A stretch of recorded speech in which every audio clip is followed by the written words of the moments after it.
নমস্কাৰ বন্ধু-বান্ধৱীসকল, আপোনালোকক সকলোকে মোৰ চেনেললৈ পুনৰবাৰ স্বাগতম জনাইছো আৰু এটা নতুন ভিডিঅ'ৰ সৈতে মই পুনৰ আপোনালোকৰ মাজত উপস্থিত আছো।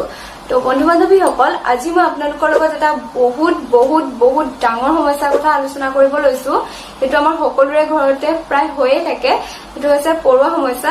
আমাৰ সকলোৰে ঘৰতে পৰুৱা আহিয়ে থাকে, বিশেষকৈ কিচেনত পৰুৱা বহুত বেছিকৈ হয়, কাৰণ তাত খোৱা বস্তুসমূহ জমা থাকে ন। তো এই পৰুৱাখিনি আমি কেনেদৰে নাইকিয়া কৰিব পাৰো, কিছুমান ঘৰুৱা উপায়েৰে কিচেনৰ পৰা কিছুমান সামগ্ৰীৰ সহায়তে আমি পৰুৱাসমূহ নাইকিয়া কৰিব পাৰো। তো তাৰ বাবে মই আপোনালোকক আজি কেইটামান টিপছ দিম। সো ফ্ৰেণ্ডসকল, আপোনালোকে ভিডিঅ'টো অকণো স্কিপ নকৰিব। তো ফ্ৰেণ্ডসকল, আমি ফাৰ্ষ্টতে বেকিং পাউডাৰৰ কথা ক'ব পাৰো, কাৰণ বেকিং পাউডাৰটো খুব সহজতে পোৱা যায়। ইয়াৰ বাবে আপোনালোকে বেকিং পাউডাৰ অলপ ল'ব আৰু তাত অকণমান পাউডাৰ চুগাৰ মিক্স কৰিব।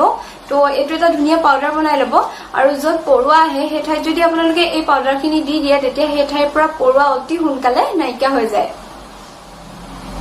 দ্বিতীয়তে আপোনালোকে ভিনেগাৰ ইউজ কৰিব পাৰে। ইয়াৰ বাবে আপোনালোকে ভিনেগাৰ অকণমান ল'ব আৰু পানী মিক্স কৰি ল'ব আৰু য'ত পৰুৱা আহে তাত আপোনালোকে এইটো ড্ৰপাৰে এটোপাল বা দুটোপাল মান ছটিয়াই দিব, তেতিয়া পৰুৱা সেই ঠাইৰ পৰা অতি সোনকালে নাইকিয়া হৈ যাব। তৃতীয়তে আপোনালোকে নেমুৰ বাকলিৰ ব্যৱহাৰ কৰিব পাৰে। য'ত পৰুৱা বেছিকৈ আহে সেই ঠাইত যদি আপোনালোকে নেমুৰ বাকলি থৈ দিয়ে, তেতিয়াহ'লে সেই ঠাইত পৰুৱা মানে নাহা হৈ যাব। কাৰণ পৰুৱাই যেনেদৰে মিঠা বস্তু বেছিকৈ ভাল পায় ন, ঠিক তেনেদৰে নেমুৰ গোন্ধ মানে সিহঁতে সহ্য কৰিব নোৱাৰে। আমি যেনেকে কিবা এটা বস্তু ভাল পাওঁ, কিন্তু কিবা এটা বস্তু আমি বেয়া পাওঁ, চ' তেনেকৈ পৰুৱাইও মানে মিঠা বস্তুটো বেছি ভাল পায় আৰু টেঙা মানে গোন্ধটো সিহঁতৰ সহ্য নহয়। চ' নেমুৰ বাকলি যদি আপোনালোকে ৰাখে, তেতিয়াহ'লে সেই ঠাইৰ পৰা পৰুৱা অতি সোনকালে নাইকিয়া হৈ যাব। আৰু ইয়াৰ লগতে কি হয়, নেমুৰ বাকলিখিনি যদি শুকাইও যায়, তেতিয়াহ'লেও ইহঁতে কাম কৰিয়ে থাকে মানে। তো নেমুৰ বাকলিখিনি অকণমান শুকাই গ'লেও তাত পৰুৱা নাহে।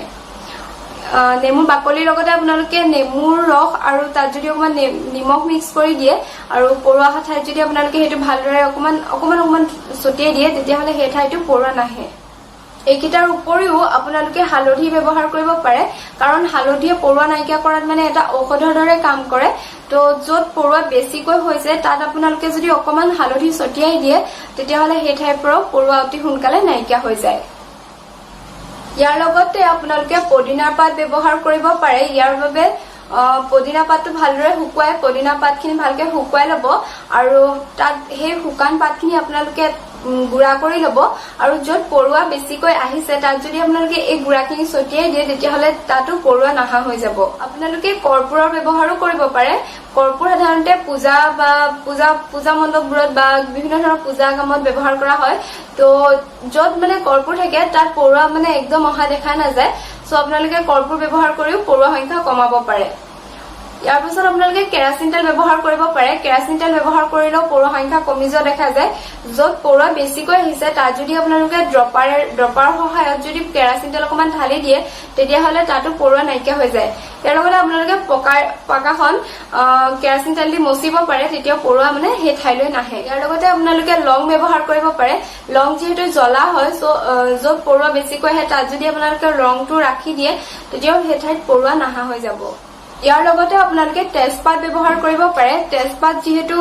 তেজপাতৰ গোন্ধটো মানে সিহঁতৰ সহ্য নহয়, চ' আপোনালোকে তেজপাত ব্যৱহাৰ কৰিলে মানে পৰুৱা সেই ঠাইলৈ আৰু নাহে। তো ফ্ৰেণ্ডসকল, এইকেইটা টিপছ যদি আপোনালোকে ভাল লাগে, তেনেহ'লে লাইক, কমেণ্ট, শ্বেয়াৰ কৰিব। লগতে কাষতে থকা বেল আইকনটো প্ৰেছ কৰি দিব, যাতে আপোনালোকে মোৰ নতুন আপডেটসমূহ পাই থাকে। ফ্ৰেণ্ডসকল, পিছত লগ পাম এটা নতুন ভিডিঅ'ৰ সৈতে।